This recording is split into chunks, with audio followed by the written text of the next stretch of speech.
What is up, everybody? So, I want to talk a little bit about lies versus reality and relate it. Hopefully, I put this as a public video. Maybe I didn't. We'll see in a minute, I guess. Lies versus reality, folks. Okay. Well, you look at Conor McGregor, and the truth is that he is clearly, and I mean clearly, somebody who has a problem with sexual assault. Okay.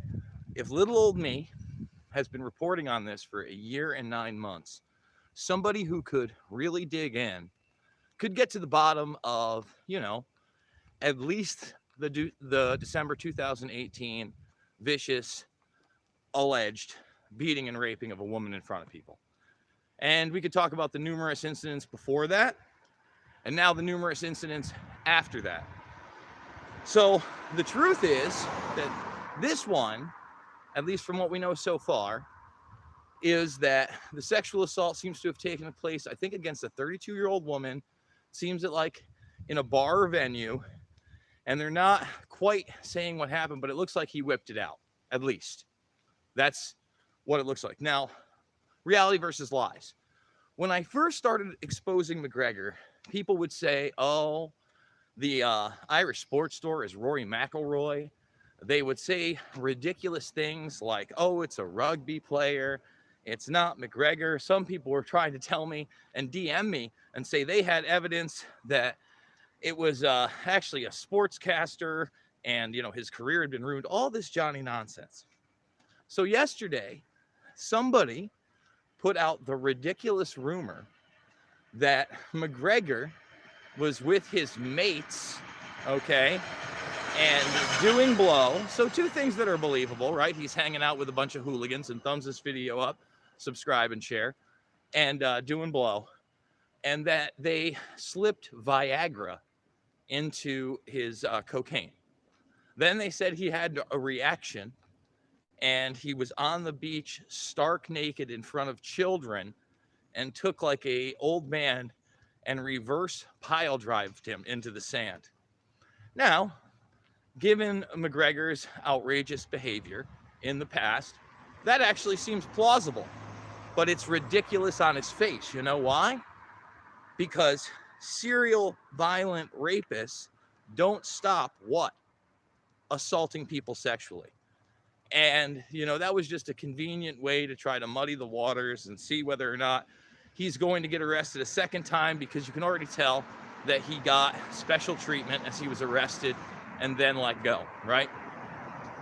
So the lie versus the reality here is that somehow, he deserves his day in court, or that I'm smearing him and, he deserves another chance. We need to prove this. The bottom line is the longer he's out, the more opportunities he will have to assault women.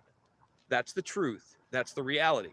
And the other reality is that he is such a moneymaker for the UFC and, WME Entertainment, and especially Disney and ESPN. They will continue to cover up for him. Period. They'll do it. They don't care. It's their business. He's their $1 billion boy. So it is going to take a ton of work with the Burmese Brigade and the public in general to bring to light that this is not the first case, that this man should be in prison, and it's time to take action. And, you want to talk about cancel Netflix. If we can cancel Netflix, we can cancel Disney for this too, right?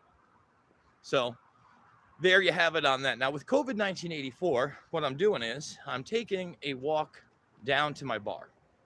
And when I say my bar, I mean the Red Jug Pub. I mean the bar I used to run, the bar I like to go hang out at. Now here's the thing. I don't know how many people are going to be in there, but they reopened this weekend. And a lot of the students stayed who lived off campus, if not all of them stayed. And then other people who were on campus, took what was left of the apartments, right? So they were there all weekend. Now here's the deal. You have, I believe it's now 723 students, not of them all on campus. In fact, I believe it's like 100 to 200 that are not on campus that have supposedly tested positive for COVID-19 here. Now, once again, I want to reiterate, At its peak, I believe they admitted to 839 cases in my very small town of around 14,000 people with the students. No hospitalizations, no hospitalizations, no hospitalizations, which to me means, well, why didn't we just open? You know, isn't that a great indicator that we need to open? So now with the college students that are off campus, that are completely asymptomatic, because 95+% of them are completely asymptomatic, do you think the ones that were off campus self-isolated? Do you think 18 to 24-year-olds that were not sick decided that they weren't going to go out and they weren't going to interact with their friends? It's ridiculous. Of course they did. Of course they did. And again, no outbreaks, no hospitalizations. If you watch my video earlier today with AstraZeneca, I showed you, look, there are people getting together in Washington Park in New York City. There are people getting together just about everywhere across the state. You know, we showed you protests, but Cuomo says that protests haven't shown any outbreaks because apparently the only reason that colleges had outbreaks were out-of-state students. But we also know that's not the truth. I mean, it's the leaps in logic. I get it. It's Sunday night. And yes, my town is usually pretty quiet on Sunday night, but they have absolutely killed this place. They've destroyed it. It's shameful. And the reality is we should be reopening. You know, I just was watching Trump in his rally in Nevada, and he's talking about how we're turning the corner and we're going to reopen and that this is political. And in some cases, I have to agree with the guy. You know, I mean, you take a look around. Is the apocalypse happening? Are people even being hospitalized in my community? Are we talking about herd immunity anymore? Herd immunity is not even being discussed. And the reality is that since March, I've been talking about what? Vitamin C, vitamin D, steroid treatments. Let me say it again. Vitamin C, vitamin D, steroid treatments. Well, guess what? Tony Fauci has now said that he supplements with vitamin C and vitamin D and that they lower the risk of the infection. Look it up. Google it. It's out there today. It's out there the last couple days. And people aren't focusing on it. And remember when they said that dextromethasone, a steroid, was an approved treatment for this thing. So since March, if a guy like Jason Burmis can tell you all these things and know these treatments, how are we here 6 months later when the experts still can't tell you that? Isn't that kind of funny?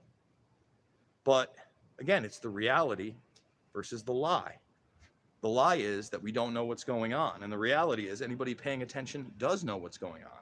The lie is there aren't treatments. And the reality is there are plenty of treatments that have been talked about by doctors and authoritative sources, period. Okay? So you see all this. It's right in your face. I mean, when little old me can talk about all this stuff, and believe me, the McGregor stuff will come out eventually. You know why? Because predator's gonna predator. Okay? Rapist's gonna rape. Sexual abuser's gonna abuse. And it's a disease. They can't stop. And that's what's sick about this.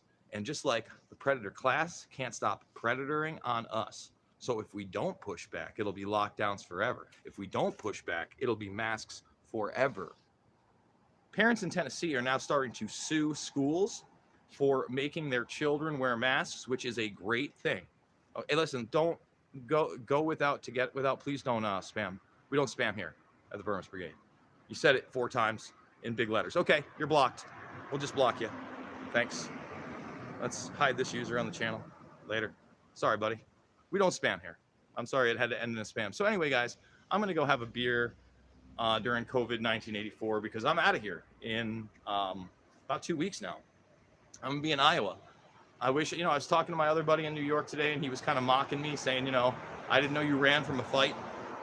But unfortunately, I don't think I can beat Capo Cuomo and Bill de Blasio and even the lowly mayor here, Gary Herzig, because people are just too brainwashed and they want to believe the lie. They want to believe the comfort. They don't want to fight for the reality that we are a free species, that we do need to push back, that the predator class is going to keep taking and taking and taking and taking and taking and taking for as long as we allow them to. So it's time for a beer. Thumbs the video up, subscribe, and share. Join the Burmese Brigade. Remember, the GoFundMe is down below. I couldn't do it without you guys. I absolutely love you, and I'll see you on the flip side. Thanks for joining me.